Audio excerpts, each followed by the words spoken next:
Good morning. Good morning. Good morning.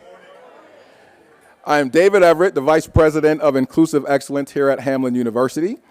I'd like to welcome you all to this forum on academic freedom and cultural perspectives, challenges for higher education today and tomorrow. I'd also like to let you know that this is not the first event that we will be hosting here at Hamline. Next week, Hamline will be co-hosting a Free Speech at the Crossroads, a Minnesota dialogue, a 3-day event that will look to activate a deeper understanding of free speech and First Amendment issues across the country. George Bernard Shaw, famous playwright, social critic, and political activist, was asked shortly before he died if he could live his life over, be anybody that he's known, or be anyone that he's come into contact with, or anyone from history, who would he be? Shaw replied, "I would choose to be the man George Bernard Shaw could have been, but never was." Thank you all for joining us as we challenge higher education to be the institution that it could be and that it should be. There are a few folks that I'd like to acknowledge before moving forward with the program. First, Brenda and David Heim, if you could stand.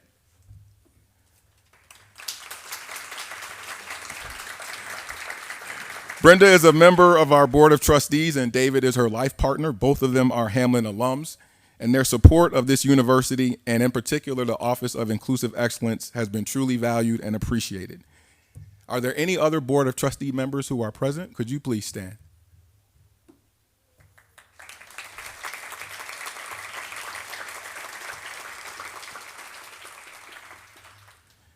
And then finally, I'd like to acknowledge the ad hoc planning committee who met weekly leading up to this event in no formal capacity other than to support myself and this university. Could you please stand?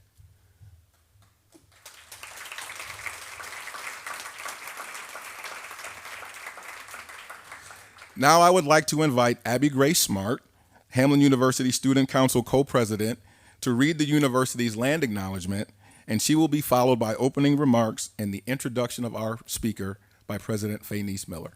Abby?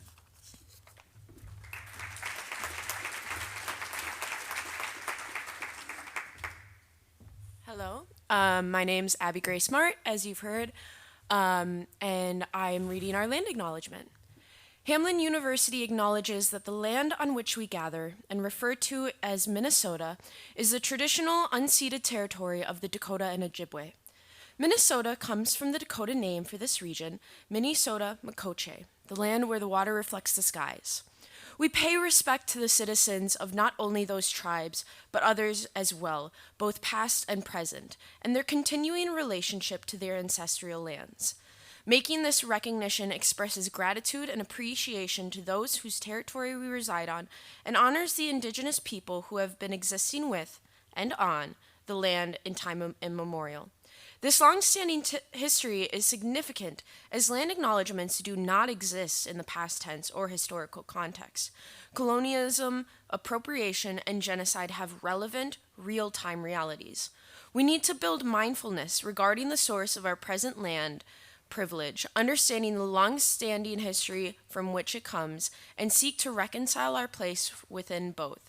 Hamline, as an institution and community, will hold itself accountable as the Indigenous partners by working stridently to amplify, address, and counter the historical and contemporary injustices that continue to impact Indigenous people, individually, systemically, and structurally. Thank you.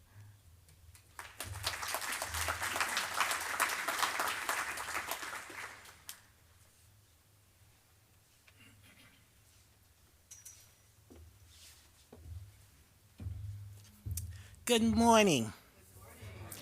Welcome to Hamline University. We are delighted you have joined us, either in person or online. As we, in our discussions today, and with the help of our renowned speaker and panelists, contextualize the multiplicities influencing and impacting academic freedom today and tomorrow. While there are those who refer to Hamline's role in organizing this discussion as a defensive move, I beg to differ. I see this as an offensive move for our goal is to locate the realities of today in a way that recognizes and appreciates the world in which we live. A world that was different from that existed in 1940 and the years beyond. Yes, we stated that we would have a forum addressing academic freedom. However, this forum is not to correct the unsubstantiated comments that swirled around about Hamline, but to challenge each of us to think about how we educate, who we are educating, and for what we are preparing this and the next group of learners to be able to do. This conversation is about how do we ensure that we, the educators, exercise our academic freedom and still see who is in our classrooms. This is not about doing no harm, but let me remind those of you in attendance that Hamline University is United Methodist and acknowledges the teachings and words of John Wesley, who said several things. 1, do all the good you can, and 2, do no harm. This is not hysterical rhetoric, as some have claimed. But this is a part of who we should be as academics, our DNA, our identity. Higher education is at a crossroads. Our values being questioned by some. Our right to teach the truth is under attack. The number of young people who could attend college has declined. Yet we continue to teach in ways that are more likely to mirror the educational experience that we endured, rather to change in ways that bring our diversity of students into the classroom, and to show without a doubt that education is both a social and a public good. Instead of embracing our students, we often describe them as unprepared for our institutions. Unprepared in what way? The question becomes in my mind, are we prepared enough for them? How do we prepare for them? Are we confident enough in our own knowledge, our own experiences, to be vulnerable in the classroom, to welcome the many differences that our students now bring to our institutions, while at the same time challenging what they know and how they know it? At Hamline and some of the other Minnesota college institutions, our student body is over 10% Muslim. This is not the case at some institutions around the nation. And this is not the case at some of our institutions in Minnesota. But it is the case here at Hamline. So how do we ensure that academic freedom, demographics, and cultural perspectives are not at odds with each other, but complement each other? How do we ensure that our students and graduates are ready for the world they will inherit, willing to change it, and know how to do it? Change, I argue, is a byproduct of challenge. Let's think back to 1940, the year that the principles of academic freedom were first written. Let me help you with that one. We were a segregated society, and our institutions of learning, with a few exceptions, were segregated and homogeneous in almost every way.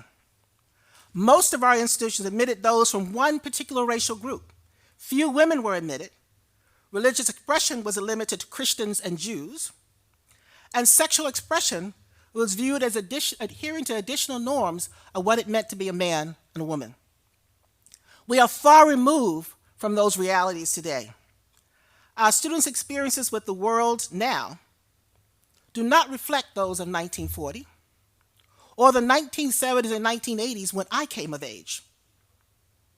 When we desegregated our schools, allowed more women to enroll, and accepted the different expressions of gender, sexuality, relationships, we never really had a critical conversation about academic freedom, freedom of expression, or whether it should or could be nuanced in a way that showed both a cultural understanding and appreciation for differences. Yes, we created African American studies, we created women's studies on our campuses, and we were okay with the radical thoughts that were part and parcel of those programs. Yet we failed to incorporate much of that new thinking into our overall curriculum. We taught as usual because it's what we knew. I believe it is because we failed to locate the new multicultural programs within a context that was fluid, flexible, connected, and consequently, I believe we failed to do the work that we need to do to make sure that all felt included in our classrooms.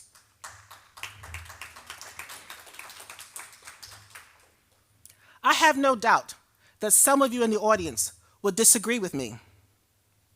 But remember, free speech gives each of us the right to speak our truth.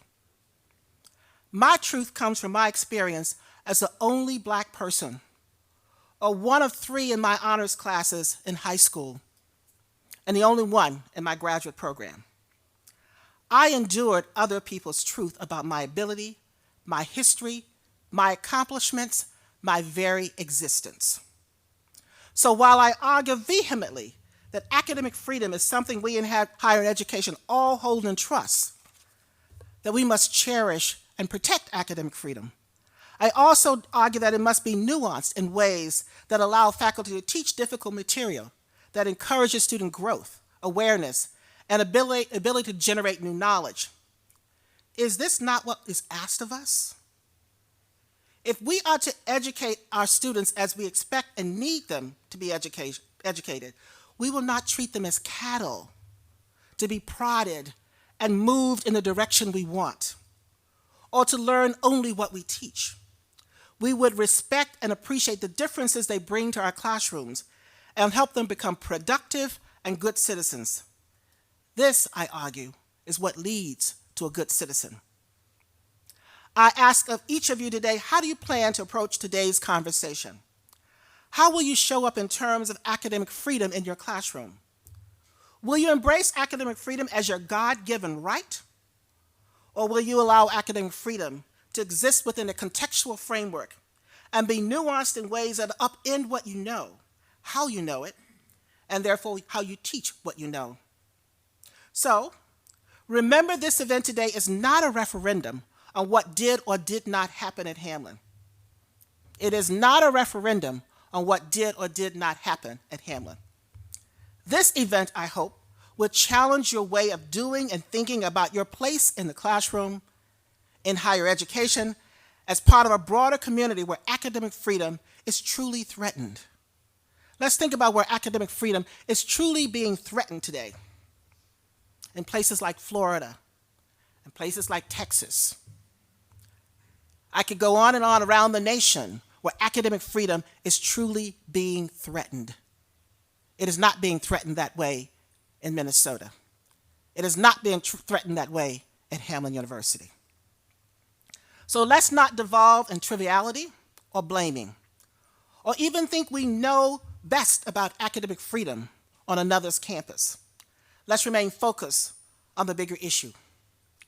How do we now do what we should have done many years ago in higher education, when society changed? To have an open and honest conversation about inviting the other into the conversation. So let's leave today with questions, not absolutes. Let's leave here today with a greater appreciation of the world in which we now live and the world that has yet to come. Thank you.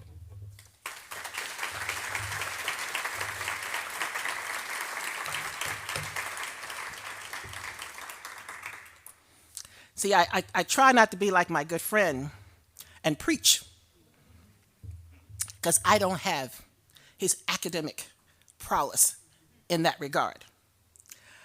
But I have the privilege of introducing to you one of the preeminent scholars of our time. He's a public intellectual, highly regarded scholar in American studies, religion, and the history of people of African descent. He is no stranger to political commentary or the importance of uncomfortableness for the good of society. He is Dr. Michael Eric Dyson. I'm not ready yet. I had the pleasure of being on the same campus with Dr. Dyson for 2 years. We were both faculty at Brown University. I stayed for 20 years.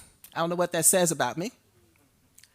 Michael moved on to institutions with more established academic reputations in teaching about race and society.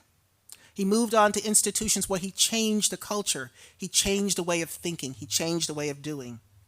So let me tell you a bit of a story that is Dr. Michael Eric Dyson. The preacher has long been looked upon as a role model in our society. Many of us from certain faith backgrounds well remember bright, sunny summer mornings in our youth when we would file into our houses of worship to find the preacher standing near the sanctuary door, waiting with a smile and an extended hand.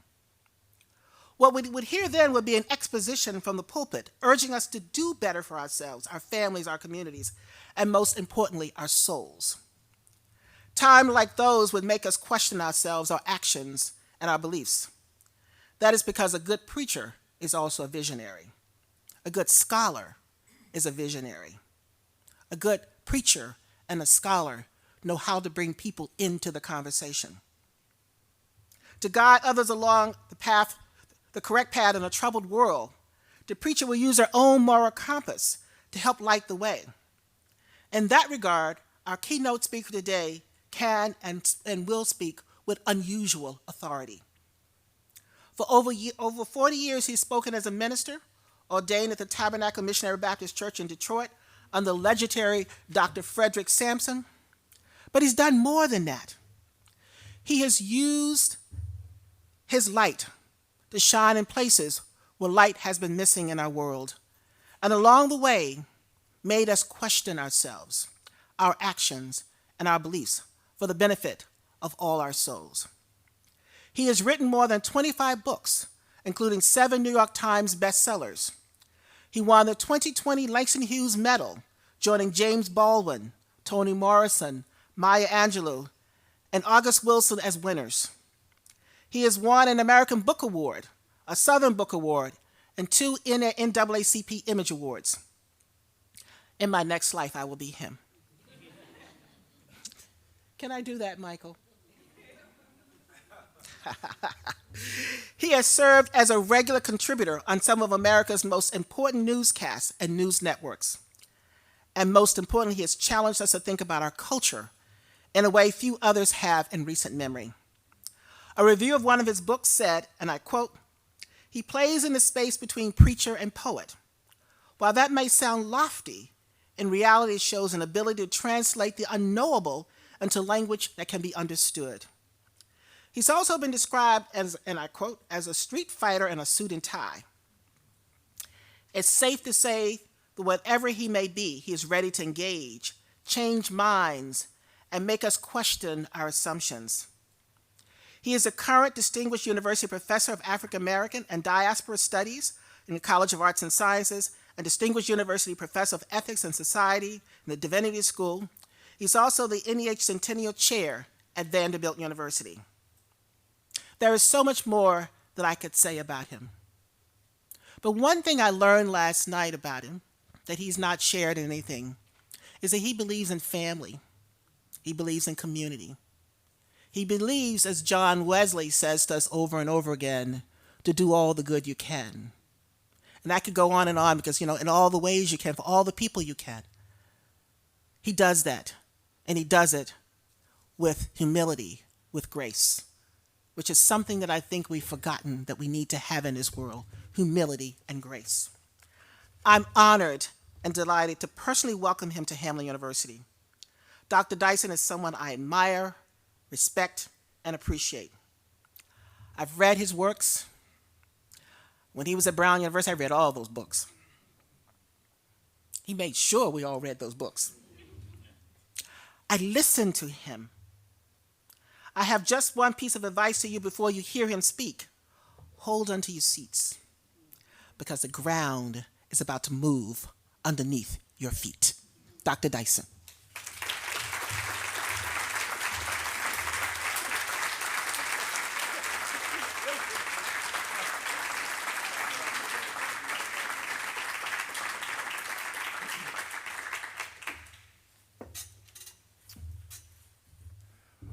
We will now have the benediction.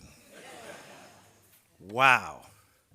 I ain't never been introduced like that by the great Reverend Dr., Professor, President, Bishop, Faynice Miller. Give her a round of applause.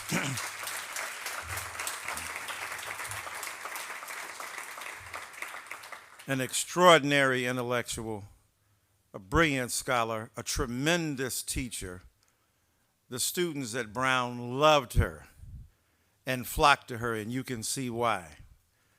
And scholars respected her, and her fellow people of color, among many others, admired and looked up to her and derived tremendous wisdom from her fecund and fertile intellect, but most especially her giving and compassionate soul.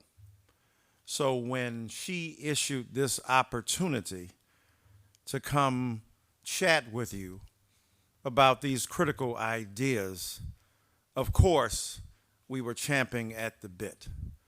For her remarkable generosity, and those stories about me is typical of her in any regard, with her students, with her colleagues, with those who report to her, and for those to whom she is responsible.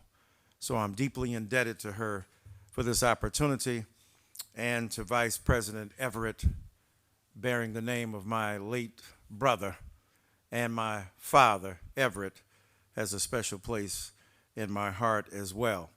And to be on docket, so to speak, with the great Tim Wise, the coldest white boy in America. No disrespect to those of you who are here, who are white as well. But one of the great intellectuals, great thinkers, great writers, great raconteurs, and great baseball experts and football enthusiasts. And the great Professor Stacey Hawkins. We've just got a chance to meet with her. She deposed us upstairs. And with her brilliant intellect, we couldn't convince her to do much at all, being true to the jurisprudential rationality that informs the construction of her being. But a brilliant thinker, a brilliant reflector on life, and wrote a seminal essay that talks about many of these issues and the dictatorial impulse of an absolutist agenda in regard to free speech. And she brilliantly unmasks that and talks about, in that phrase of hers, room for nuance. And if we can have room for nuance, it will be a major thing. So I'm honored to be on the panel with them and the great Robin DiAngelo. Now let me hasten to talk a bit, to say a few things. I'll give you a trigger warning. I'm not used to that. I was in class a few years ago teaching on Kendrick Lamar. Y'all know Kendrick Lamar. Sit down. Be humble. And my TA said, well, Doc, are you going to give a trigger warning? And I wasn't used to that language. I was trying to figure out what it meant. This was a few years ago.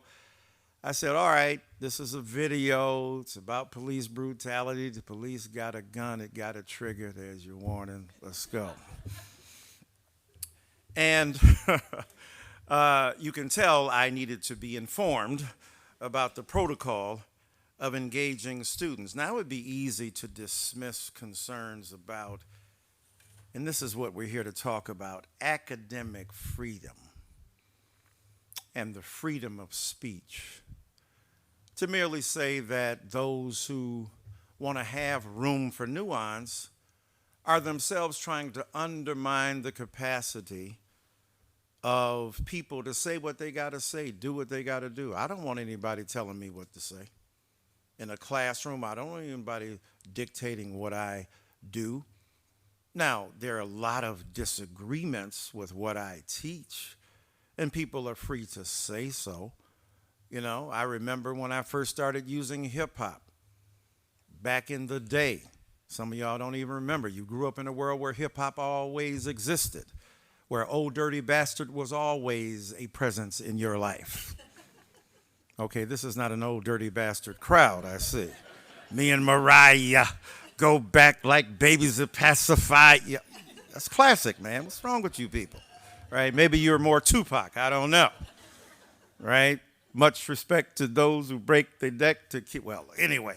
So the point is that people, my God, you got a PhD at Princeton. Why would you be bothered with the Flibberty gibbet and the rhetorical throwaways of these minuscule-minded people. Now it's 50 years. Now Vice President Kamala Harris got a hip-hop party so that the White House, so to speak, or adjacent to it, is celebrating the creative intellectual capacity of black creators. Standing by the speaker, suddenly I had a fever. Was it me or either summer madness? So I guess can't stand around, so I get closer, and the closer it gets, the better it sounds. The mind starts to activate, rhymes collaborate. Because when I heard the beat, I just had to make something from the top of my head. So I fell into the groove of the wax and I said, how can I move the crowd? First of all, ain't no mistakes allowed. Oh, maybe Alfred Lord Tennyson, maybe Thomas Gray's Elegy in the Courtyard, full many a gem of purest ray serene, the dark unfathomed caves of ocean bare, full many of flowers born to blush unseen and wasted sweetness on the desert air. Maybe those young black people from the Bronx or from Brooklyn or from Philadelphia or from Detroit, maybe even the dirty South, my God, have something to say. Hush that fuss, everybody move to the back of the bus. Do you want to bump or slump with us? We the type of people make the party go slump.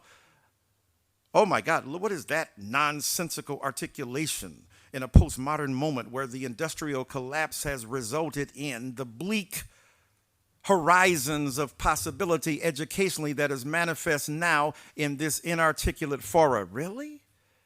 I met a gypsy and she hit me to some life game to stimulate and activate the left and right brain, speaking about Rosa Parks.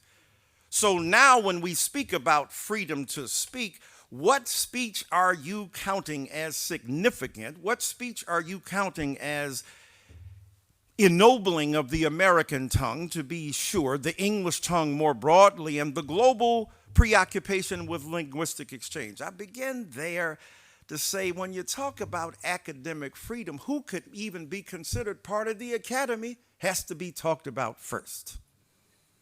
Academic freedom when you couldn't even get into the academy. So you had no rights to be spoken of because you weren't even considered a citizen worthy of speech.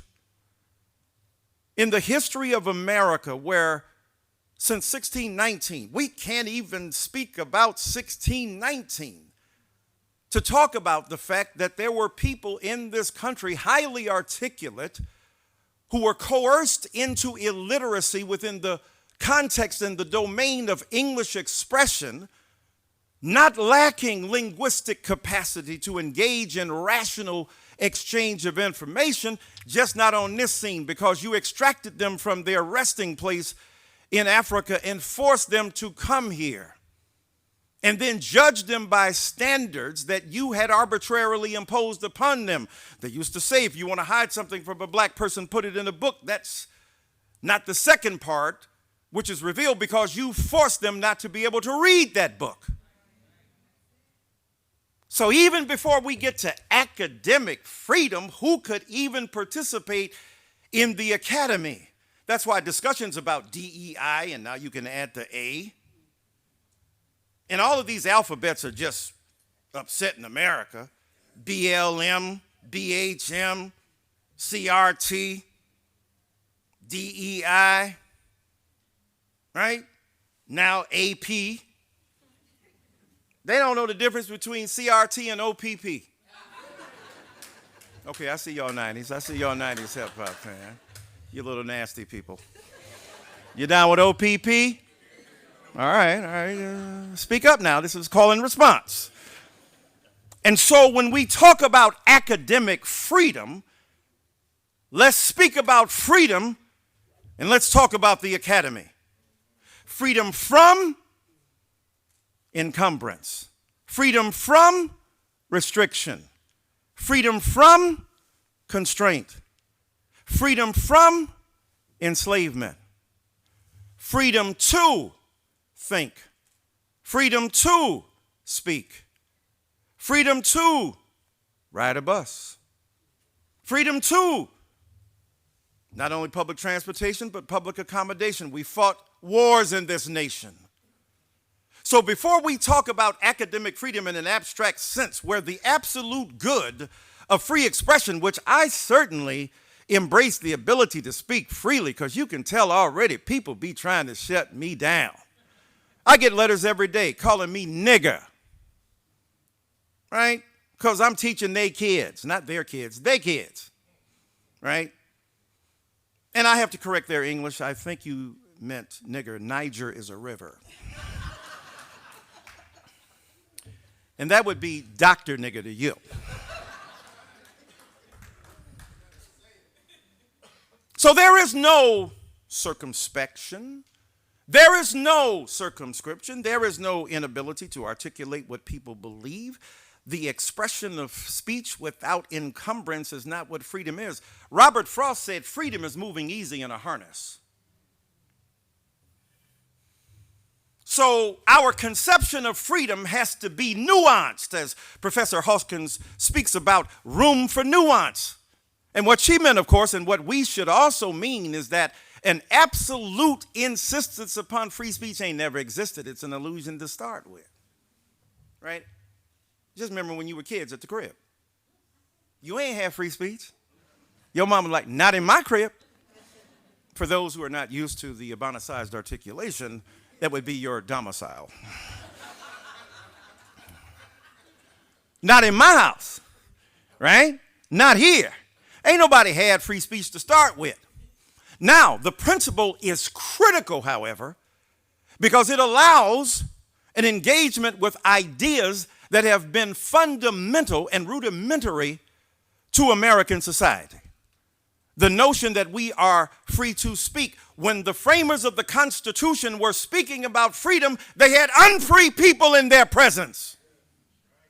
The fundamental contradiction is inherent in both the existential and the structural and the political consequences of the experiment in democracy. So already that's telling you it's going to at least be complicated and at worst hypocritical.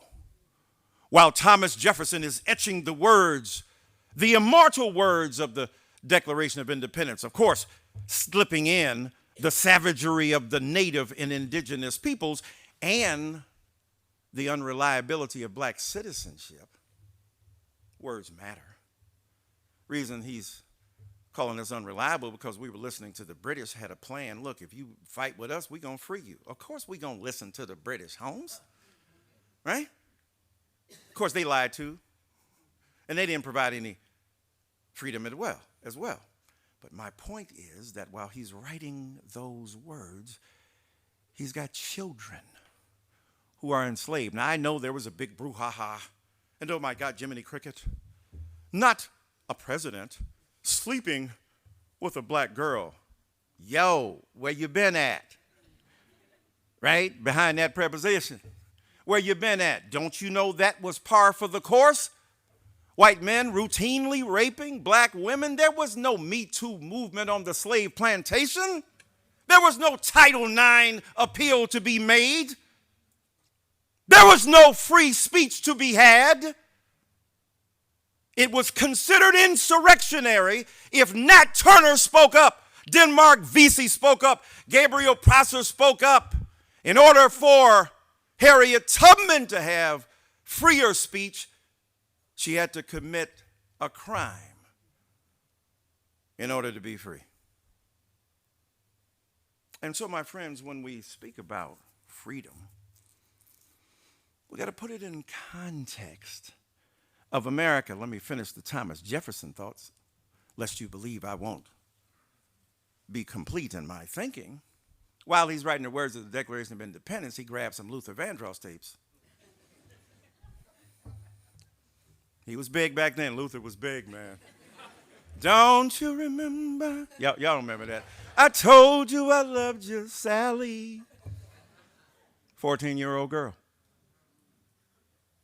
Freedom to exploit her, freedom to rape her, freedom to forge relationship with her of a complex and nuanced nature. His freedom at the expense of hers. His freedom to speak and write at the expense of hers. She wouldn't speak except echoes centuries later of her offspring who gained the capacity to articulate their ideas in a society that had refused to recognize her humanity and often theirs as well. So freedom is not merely an abstract conception. It is a political project enacted in a state where the fierce and lethal limits imposed consistently upon groups of people are identifiable and suggest authentic liberty never existed for them. When we talk about academic freedom, what was the academy like before women? Jews, right? We can still remember the first Jews in New York at Columbia University, being able to teach. University of Pennsylvania attracted Jewish brothers and sisters, became an outpost because they were historically delegitimated and denied access. The reason they call it a paddy wagon, think about the Irish and the Italians who were filtered ethnically through. So there was never an uncomplicated, homogeneous conception of what freedom could be in an academic sense because everybody wasn't participating. Everybody didn't have access. Women are denied. I went to a school up in Jersey, not the great Rutgers, but another school further up. And they didn't have women to a certain date, didn't have people of color to a certain date. What was academic freedom before then? What did it look like? What did it sound like? What did it feel like? It's like saying Babe Ruth hit the most home runs. No, he hit the most home runs against white ball players. He ain't hit the most home runs against the best ball players. Thank you. Josh Gibson, Josh White, Satchel Paige, after them, right? The great Willie Mays, Hank Aaron, Frank Robinson, switch hitter, won the batting league, the batting title, hitting left and right. How cold was Frank Robinson? So the point is, he hit against what the competition was at the time that he played. When we look at the American Academy, it is an unavoidable genealogy of the denial of opportunity and freedom for most peoples in this nation. So when you conceive of academic freedom without people there, it's going to look a whole lot different when you got folk there. Nigger, bitch, motherfucker. Can you say them? Sure. Can you announce them? Sure. Even now, are you shocked that I said them in your hearing? Yes. Are you free to say them? Of course. Are there times when the exercise of your freedom has to be mitigated by context and appropriateness and impact and effect such that your rights meet the level of responsibility you should have as a citizen of a community? So when we think about academics, President Miller talked about when these noble ideals were conceived in the 40s. Think about it. When segregation was rigid, when racism was rampant, when sexism was the norm, when misogyny was taken for granted. My God, the homophobia, which is deep and heavy laden, and the voices and consideration of free speech never embraced most of those communities. And when they had access to universities, finally, some of them were segregated even within those quarters.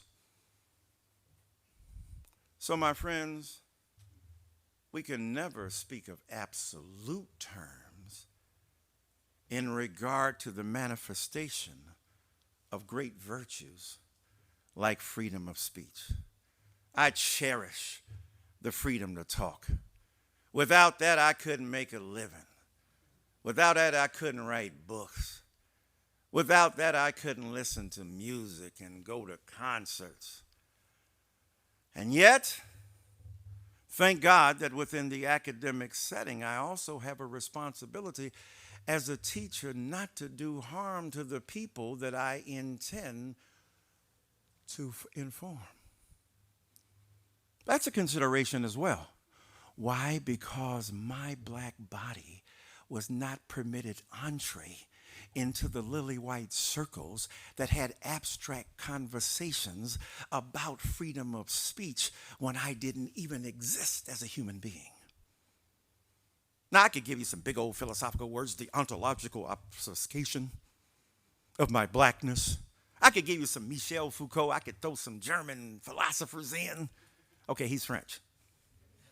The insurrection of subjugated knowledges, those knowledges that have been suppressed heretofore, and yet when we began to take place, new forms of knowledge emerged, new forms of freedom began to be articulated, and people who thought they were allies to absolute freedom understand that their absolute freedom rested on the labor that was unpaid, the wage work that was unacknowledged by bodies they never acknowledged. It ain't absolute. It's always been contingent. It's always been dependent and derivative. Sorry if you thought you were original. You all been sampling. You're all puffies in the realm of academic freedom. Puffy, sampling. Come on, y'all. Get with the program. And so I value the ability that we have, the privilege we have as academics, to have freedoms most people don't even have. They got to go to work every day, early in the morning, get home late at night. We have the ability to go to class for 2 hours. Man, I've been working hard. I ain't saying it ain't working hard because I put in the work. Then you got to do other stuff. But we have a freedom that others don't. So when we speak about freedom, they have the freedom to work 16 hours days to try to put their kids through school that we then have to teach. Is there a level of respect? Is there a level of responsibility? If I'm teaching in a school with Muslim brothers and sisters, I respect them in the same way that when the notices go around in my school about Jewish holidays, about Sikh brothers and sisters, about Buddhists, and of course about Jewish brothers and sisters. Roman Catholics too. So the thing is, I'm free to dismiss that. I'm free to not acknowledge that. I'm free to say that this is the concatenation of mythological delusions in a deity.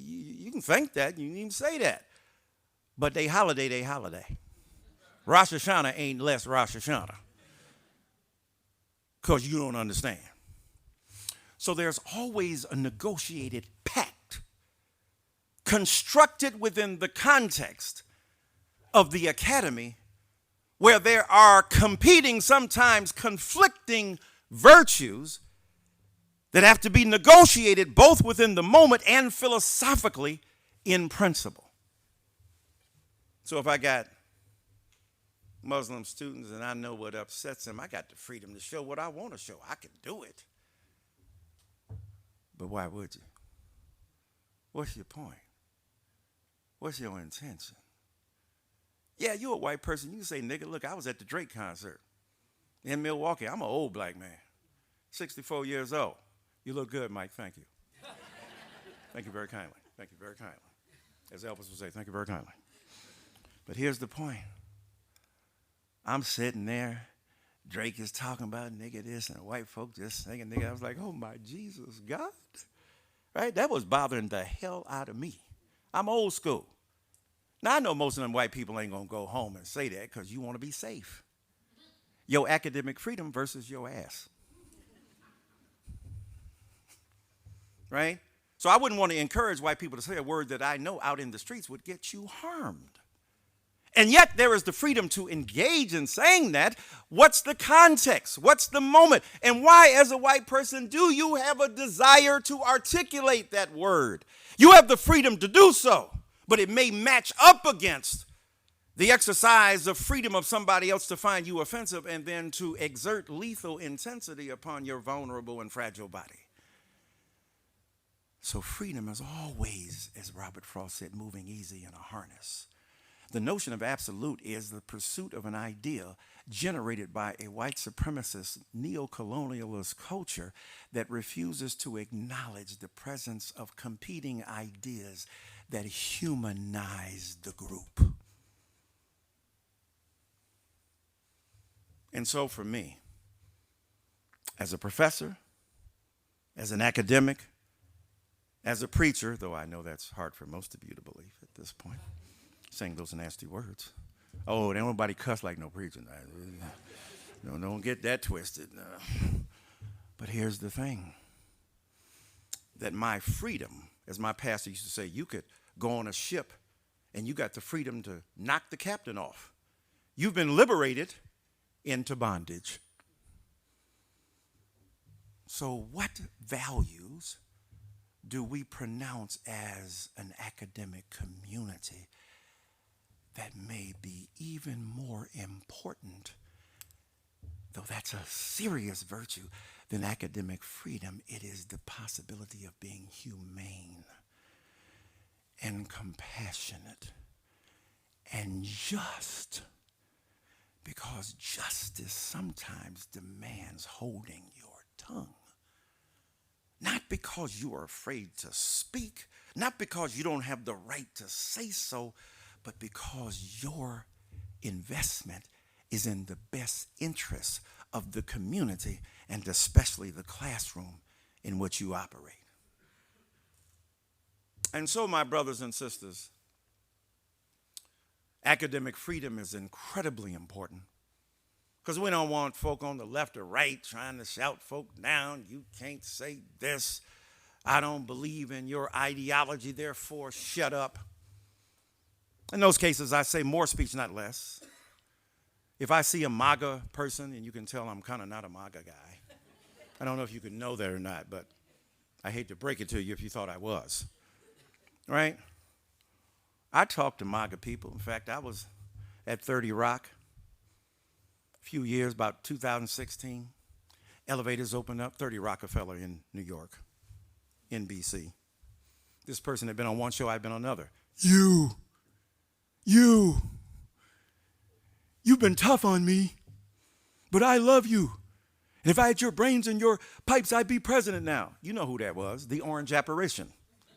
He wanted to take a picture. I was like, dude, really? I mean, like, I'm a good human being. I love everybody. It's like when you're a good-looking woman, meet an ugly guy. Let's go in the corner.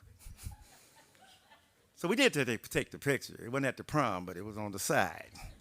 Because I wanted to be human to him. I wanted to be humane to him, but he was problematic. I didn't know that a couple years later he would use Twitter to stand every morning to excrete the feces of his moral depravity into a nation he turned into a psychic commode.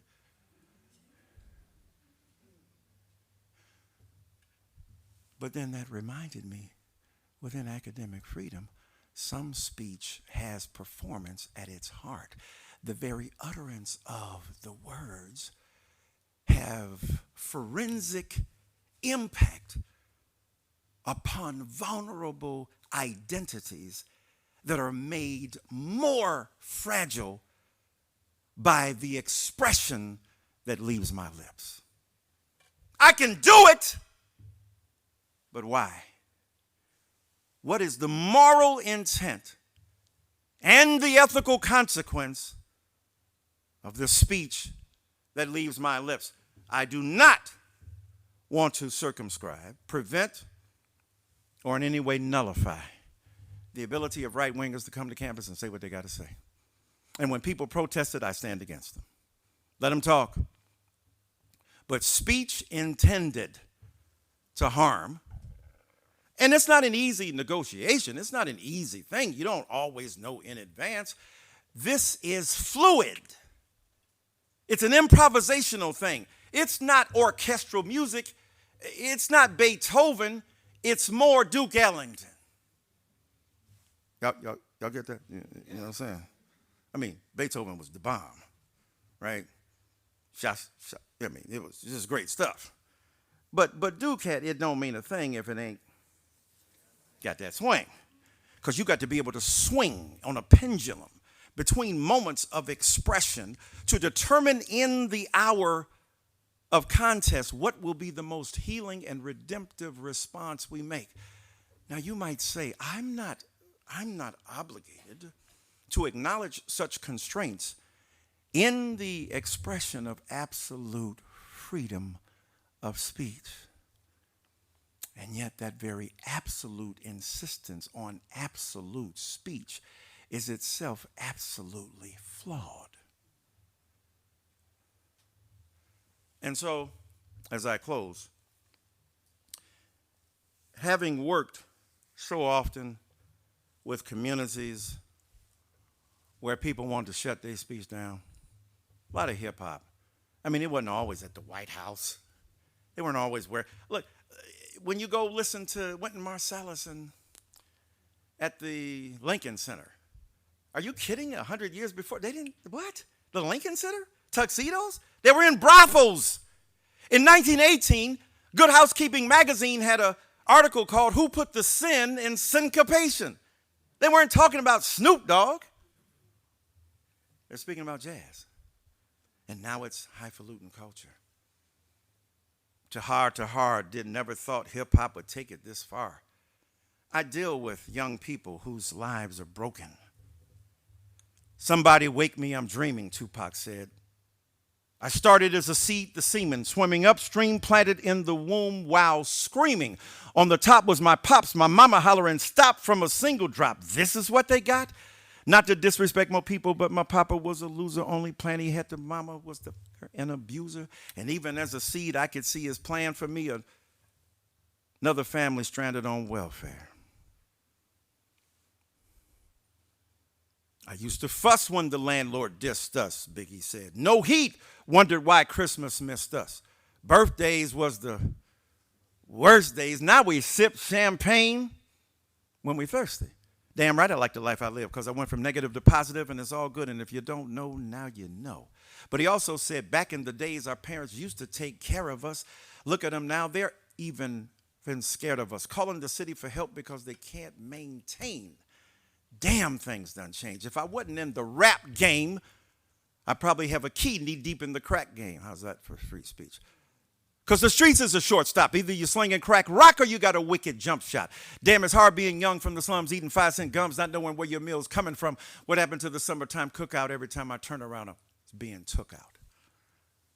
This barbarism of expression, they told me. Jay-Z, God forgive me for my brash delivery, but I remember vividly what these streets did to me. Imagine me allowing you to nitpick at me, portray me like a pickaninny. Now all my teachers couldn't reach me and my mama couldn't beat me hard enough to match the pain of my pop not seeing me. So, with that disdain in my membrane, got on my pimp game, the world, my defense came. These are people in your classrooms too. Women who have been sexually assaulted by their fathers. People who, if they look upon certain images, will be punished in a religious orthodoxy for which you have no consciousness or conscience. Because if you exercise your freedom of speech, you place that person in vulnerable positions. It don't happen every day. It's an extreme situation, but a predictable one. These are the things as teachers we have to be concerned about, as professors, as administrators, as people who are responsible for the convergence of wild and romantic diversity. And so I say, let's live the conflicts, as was brilliantly put by a cultural critic. Let's embrace the beautiful possibility of who we are. Now that, unlike in 1940, we got gay and lesbian and transgender and bisexual and black and Asian and Jewish and Muslim folk. It's just United Nations on steroids. But it's more than that. It is the real lived experience of people who paid blood to purchase the freedom of those who would now abuse it in the name of an ahistorical embrace of principles that don't acknowledge their material roots in the very struggle of the people who now demand a hearing. Thank you so very kind. All right. Do we do Q&A or not? Q&A?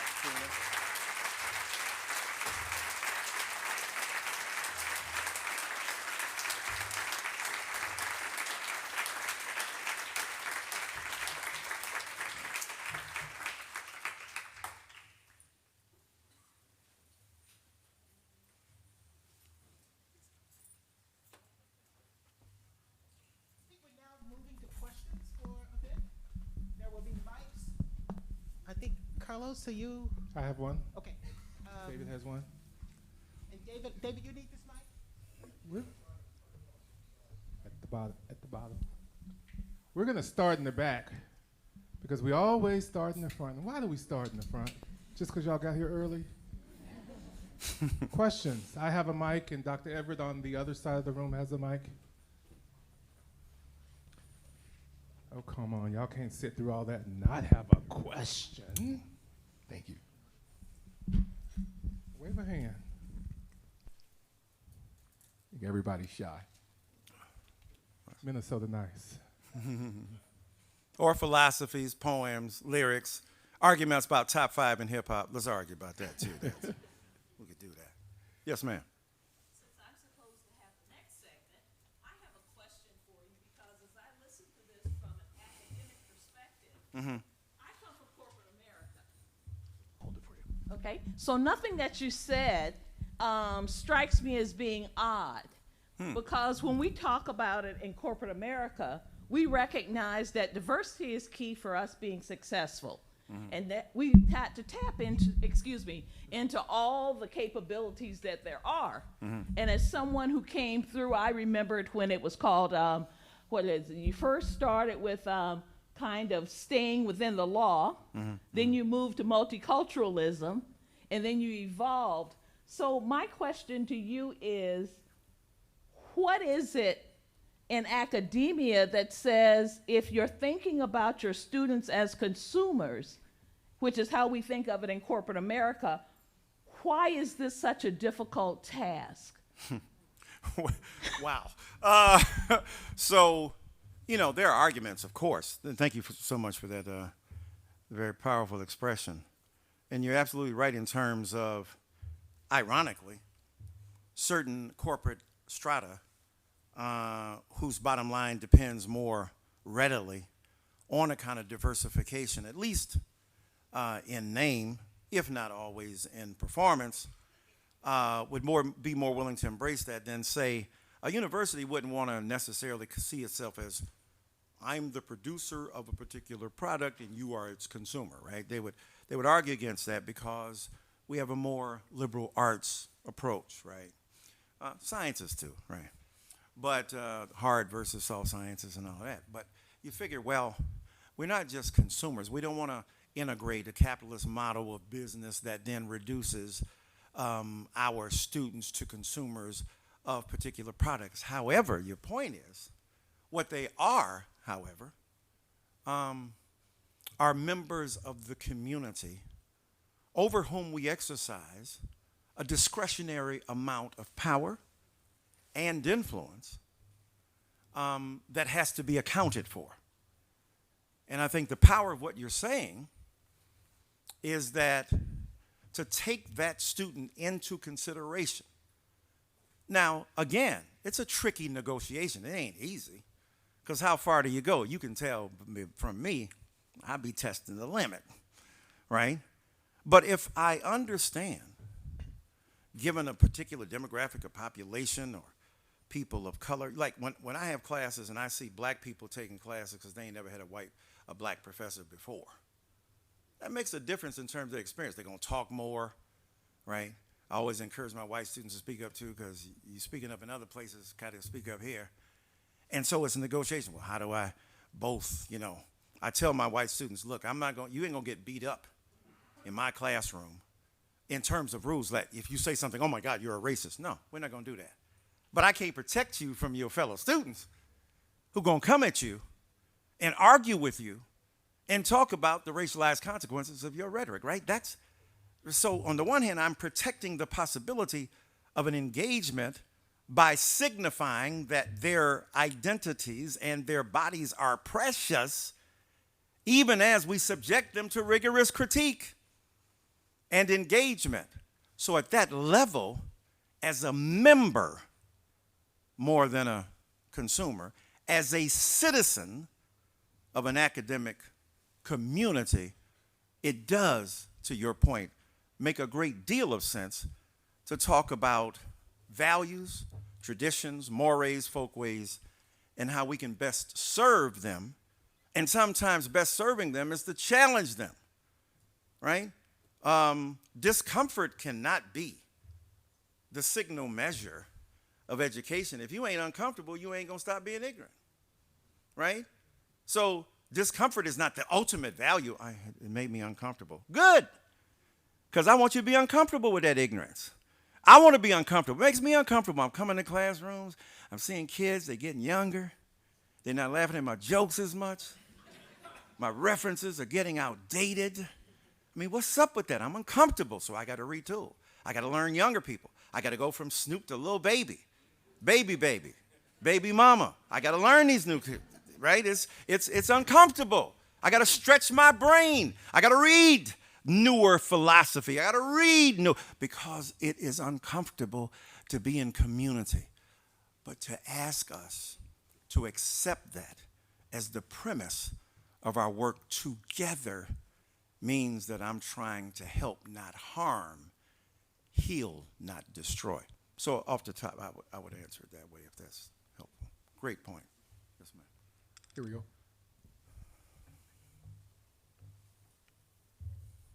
Thank you so much for joining us on campus today. I've been looking forward to this for a very, very long time. Thank you. I'm a staff member at Hamline, and these are my independent opinions and comments, obviously. That would be like suicide if I did it any other way. But anyway, 2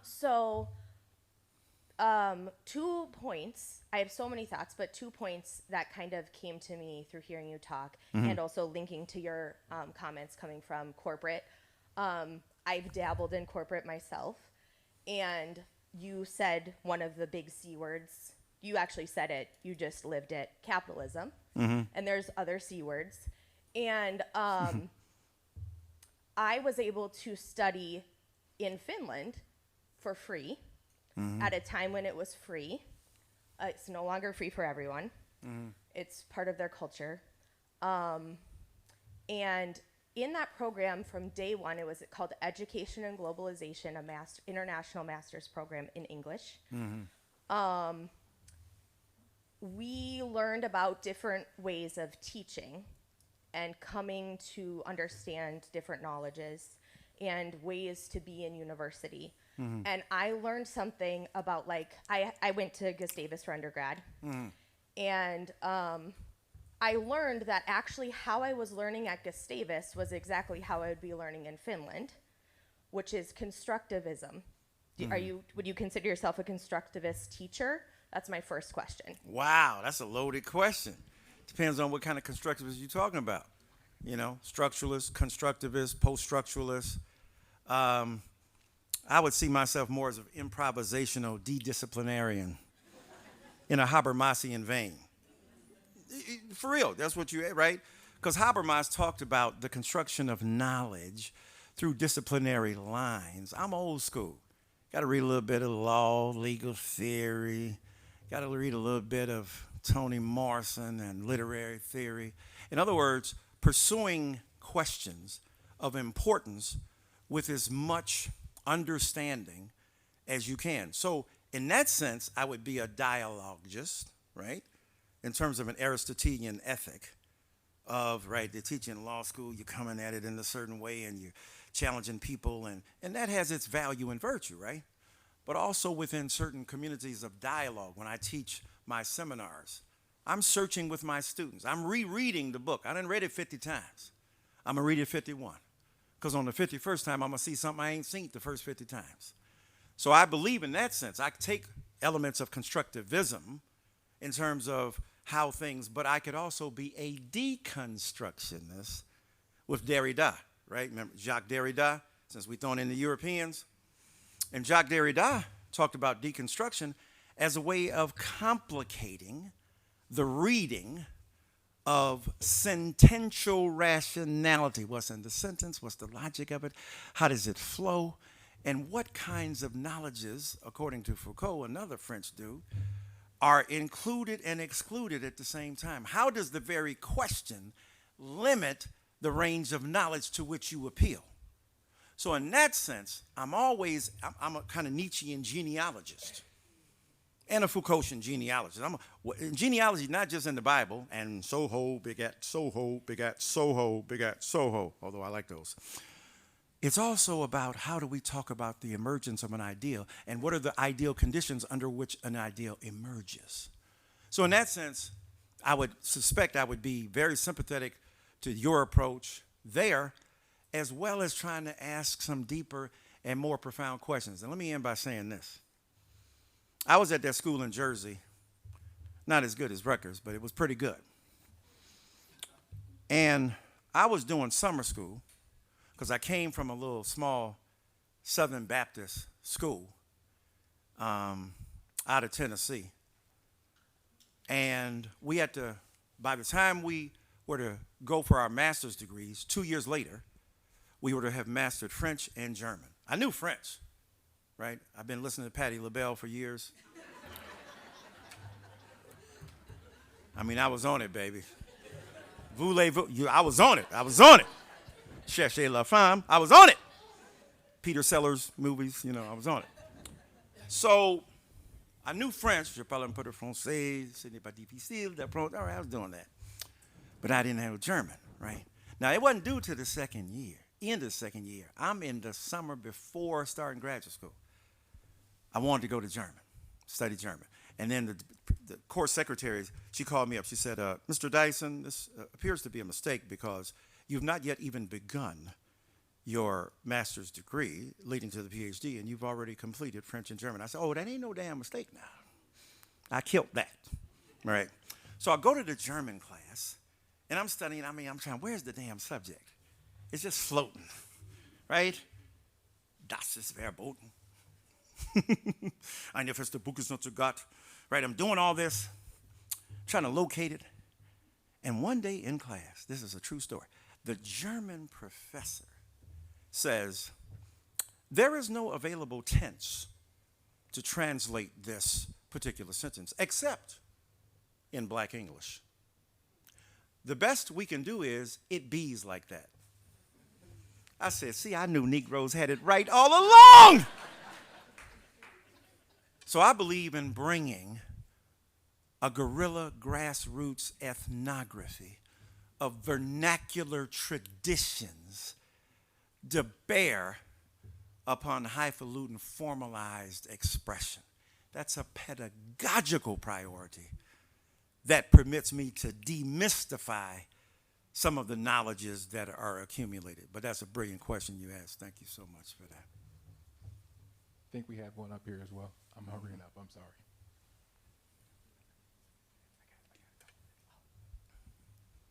Hi, Hey. my name's Megan. Thank you so much for being here today. Okay, Megan. My question is, and we're talking about higher ed and the academy and academic freedom, but as we see the assaults on K-12 curriculum, access to books in libraries and teachers, libraries in their classrooms, it feels like some of the discussion at the higher ed level gets co-opted by people who then want to limit what students can be taught in K-12 and, we Yep. don't want to hurt people's feelings, or, I mean, how many schools have pulled Toni Morrison out of the library? It's heartbreaking. So how do the discussions we have, how do the discussions we can have at the higher education level, can they help that wider discussion in K-12 as we battle that issue? Because I don't think this parents' rights problem is going to go away anytime soon. Yes, ma'am. It's a great point. Wider and wider. Ain't no black. What black people you know doing that? What Latino people you know doing that? Them white people's problems. Let's just be real. These are white parents. And I love them, many of whom ain't read no damn books. They don't know Toni Morrison from nobody, right? And look, you ain't got to. But why is the government in the business of dictating curricula, right? That's a whole different, that's why I will never put freedom squarely or primarily, or exclusively, I should say, within the realm of the academy, because the academy ain't impervious to politics. Because politics has always been involved in the distribution of knowledge. That's why certain black bodies, brown bodies, red bodies, yellow bodies, bodies of color could never get in, right? Some could be smuggled in if they look light enough, right? So whose knowledge is at stake? What's at stake are ways of being that are channeled through discourses and rhetorics about control of books. Ron DeSantis wants to banish black bodies, not just black books, right? And so when you're talking about banishing a book about a 6-year-old named Ruby Bridges, who was immortalized by the great Norman Rockwell, little pigtails, 2 soldiers, headless, but maybe middle of the body, so on, walking with this young lady. The government had to secure the right of a black girl to learn. That's all you need to know about academic freedom of speech.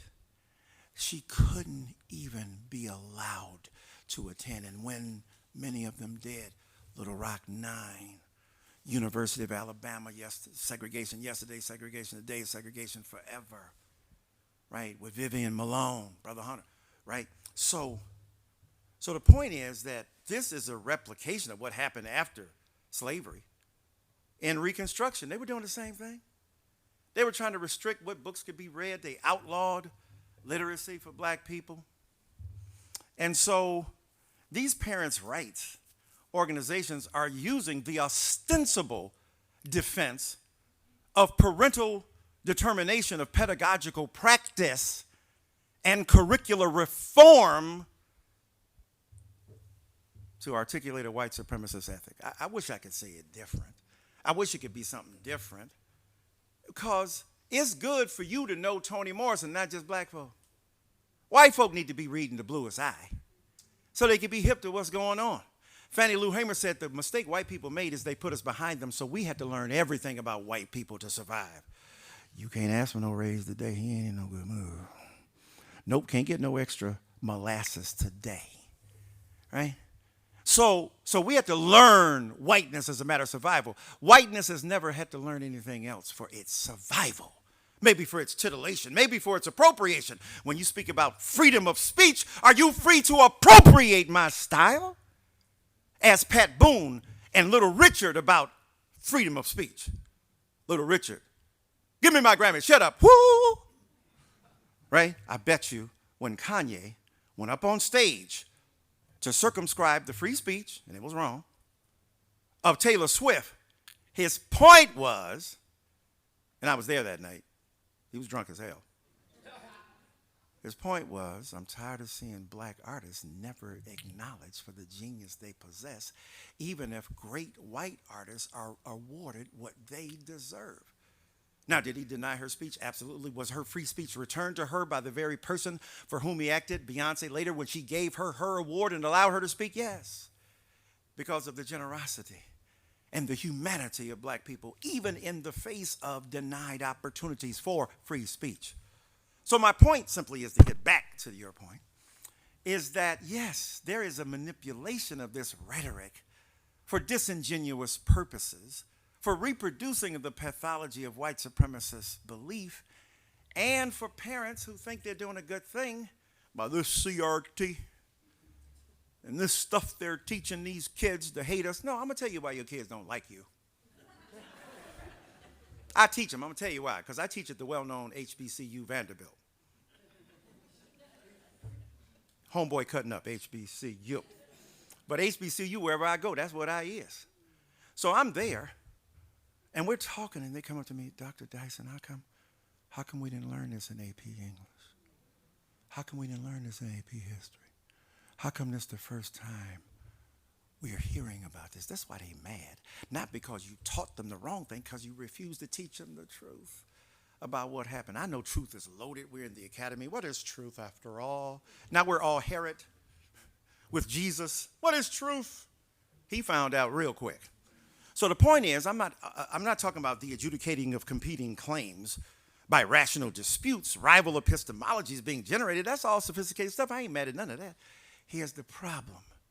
When you allow an explicitly politicized agenda that attaches itself to the status quo to defend practices that have been inhumane and racist and sexist and misogynistic, there is no such thing as a pure discussion of merit in that context. So, it ain't going nowhere, but it takes white people like you to stand up. I stand up all day. That's a predictable Negro apothegm. He's arguing cases. What do you think he's going to do? Yeah, he slipped through. He's one of the few got a PhD at an Ivy League school, but he's an idiot still. I get death threats every day. I got to have guards taking me to school. The fuck? In school! Where I just want to, you see, I got jokes. I'm a nice guy. But people want to hurt and harm Tim Wise, maybe even Professor Hawkins, certainly your president. I mean, because you saying something they want to hear, but you want to argue with me about academic freedom while somebody's trying to shut me down. Ain't academic, it's existential. So I think if informed white brothers and sisters like you stand up and say, no, no, no, no, no. We want our children to learn everything. More knowledge, not less. More reading, not less. I got a gift of the Harvard Classics when I was 14. My next door neighbor was a Republican. We in the ghetto. Old school Republican, not this new stuff. Not this Clarence Thomas, I do not want to be the beneficiary of white patronage. Nigga, please.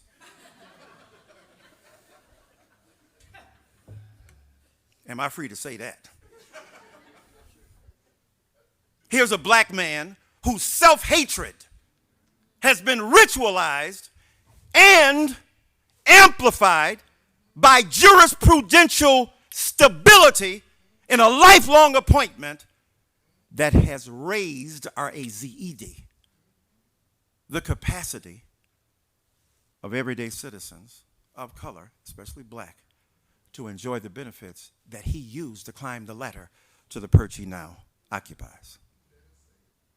So, for me, I think it's extremely important for white brothers and sisters to stand up and to announce that this is a project that extends a white supremacist ethic. And you can dress it up. You ain't got to say it like that because that'll turn people off. This is an extremely problematic pedagogical approach that is deeply rooted in ancient traditions that need to be demystified. Say it like that. And anybody got no problem. So, and I know that was a rough thing that I said about Clarence Thomas, and for those who were offended, God bless you. But there it is. But that's what I would do. I think it's extremely important to acknowledge that, to talk about it, and to challenge at the local level. Let me end by saying this. A lot of y'all got to get on school boards. Just got to join these school boards like other people do, especially white parents of conscience. It would play a tremendous role in trying to unsettle some of the complicated and problematic practices of these governments. Here's a question. Hello, good morning. Your comments have been amazing. My name is Susan Schuster. I am steeped in the business world for my entire career, but I do teach organizational leadership here at Hamline. I'm also a PhD candidate. I really resonated with room for nuance and freedom to move freely in a harness. Right. And to those words, they feel like how we operate in the business world. That's Professor Hawkins' room for nuance. I just want to make sure she gets the footnote there. Yes. And Robert Frost. I'm just curious, what do you think? I feel like in some ways academia can learn from the business world, but also the business world needs to learn from academia. They say that research takes 15 to 17 years to get from academia to the business world. So I'm very curious how you see this topic. We're looking to academia as to thinking about this topic, but very much cross-pollinating it back to the business and nonprofit sectors. Wow, that's a great point. Put Hawkins, Wise, and Dyson on your board tomorrow. That's one way, right? We need, look, academics on boards. I think Tim Wise could be something on them boards. I think Professor Hawkins could do it. Now, on a more serious vein, although if you want to hire us, we're very serious about that.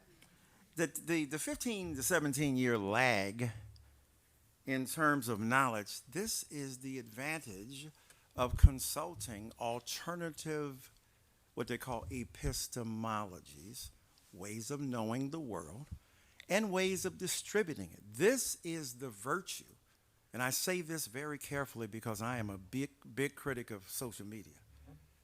But one of the good things about certain forms of online is that stuff that used to take a long time.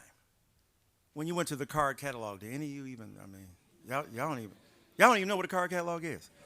Card catalog for you is the cards I collected from women I like and I'm trying to call them. That's your card catalog. You ain't got no idea that 186.7 is not a radio station. That's like social science. Okay, I'm making it up. I hope some library. It's right, Professor Hawk. It's down there somewhere, right? Why? It's down there somewhere. So we used to have to go to the library where the lies were buried, and we dug them up. There was something to be said for browsing. See, I'm old school. I'm a Luddite. I like to see decaying flesh of text. Oh, my God. 20 years ago, I first bought this book. It's like your puppies. I'm going to Vermont to get my puppies. I'll be right back. I met a woman who was going to Vermont to get her puppies in the plane. So my point is that the harvesting of knowledge now online, entire digitized libraries. So it ought to be a quicker transaction between that knowledge base and its funneling to business world. The business world is extremely important. A lot of business people, you know, and who do great things and who make amazing advances don't necessarily or always understand the kind of consternation that exists in schools and faculties of arts and science.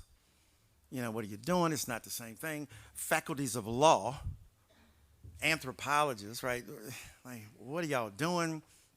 This is a different order of things. We move by a different set of prescriptions. Business schools, the same way. What's the bottom line? That's why, again, it's important to make this contingent upon circumstance and context. So I think the constant conversation, however, you talk about cross-pollination, that's extremely important in a university where a lot of people don't even talk to each other. We got freedom of speech, we just don't have the ability to motivate that speech to talk to other people even in our own realm. How many times are different schools in conversation with each other? What's going on in biology?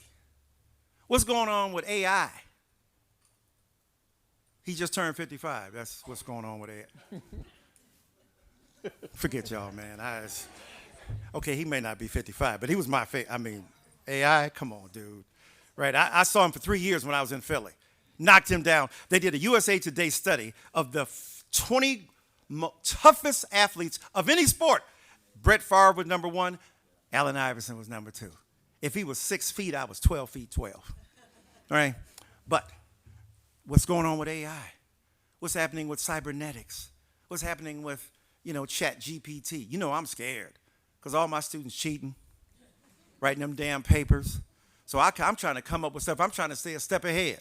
Let me make up some stuff they can't, Chat GPT don't know nothing about, right? So how are we not having conversations? Cross-pollination, freedom of speech. We ain't even free to speak to each other across these disciplinary boundaries. That's why when I answered the question about de-disciplinizing Habermasian paradigm, we got to ask questions as human beings that we seek to answer by pulling upon the resources of whatever particular school we need.